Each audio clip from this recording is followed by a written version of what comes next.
you're really not talking about a low in real estate to 2012 at the earliest. I mean, even assuming that they're a complete, sort of parallel overlap. And this is not, this is a sort of a mathematical exercise. It's not me saying, this is what's going to happen. This is saying, well, here's what happened before.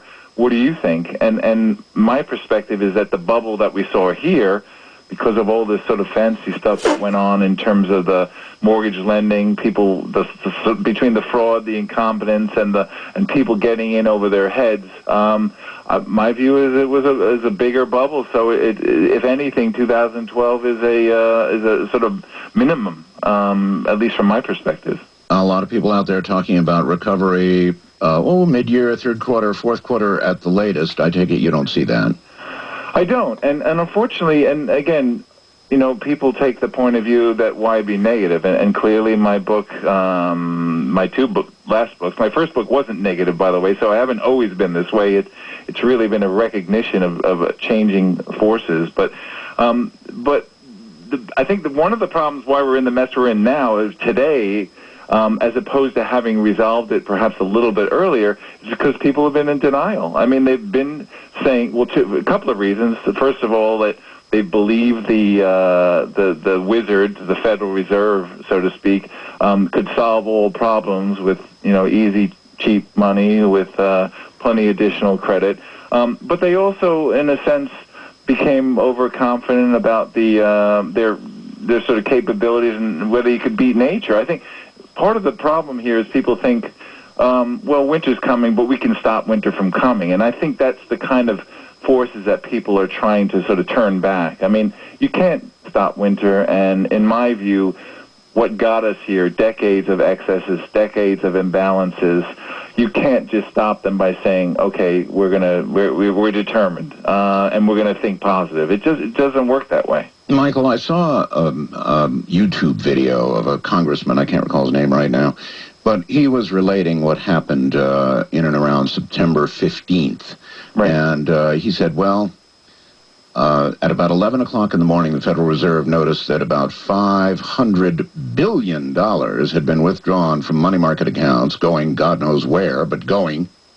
And they opened up the window and, started feeding the banks. And, of course, that, I believe, was the same day they announced $250,000 guarantee for all deposits. And had they not done that, it was the view at the time that there would have been, by 2 in the afternoon, $5 trillion withdrawn from those accounts, and it would have been all game over, all over. Is that accurate? Do you think that's accurate?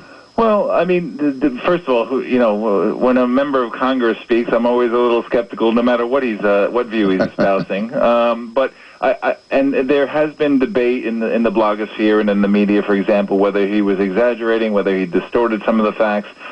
But frankly, if you understand the nature of, say, bank runs that happened in the past, and you understand the degree to which our system is very dependent on confidence, and we have a very integrated network. People can communicate instantly with the technology we have available, and people talk. So it's very conceivable. I can't say I have firsthand knowledge, but it's extremely conceivable, this kind of scenario, because you have people who are very prone to hurting and acting in the same way. And as they saw, to a certain extent, say, with the Bear Stearns debacle, with that episode, is that sometimes the first guy out is the winner. So it isn't such a bad theory when someone shouts fire in a theater, for example, to head for the exits and try to get out first. The problem is that if everyone acts that way, then it becomes a disaster scenario. But right. in reality, it makes the first guy out usually ends up in the best position. Well, there must be something to it, because I recall all the big guys, government and otherwise, were called into a room. The story went, and it was told to them what was going on, and all the oxygen left the room. It was really scary stuff. And this was apparently during that electronic bank run, if that's what Sure. it was. So there's probably some truth, if not complete truth, to the whole thing, yes? Yeah, and I think you raised the point earlier is, how is this perhaps how is this depression, and so to speak, going to be different than the last one? And there will be differences. I mean, I don't think we're going to see people selling apples on street corners, but I think, you know, the sort of 21st century equivalent of a bank run is the sort of electronic money run that we've seen, and the run away from certain institutions in the wholesale money markets, certain brokerage institutions.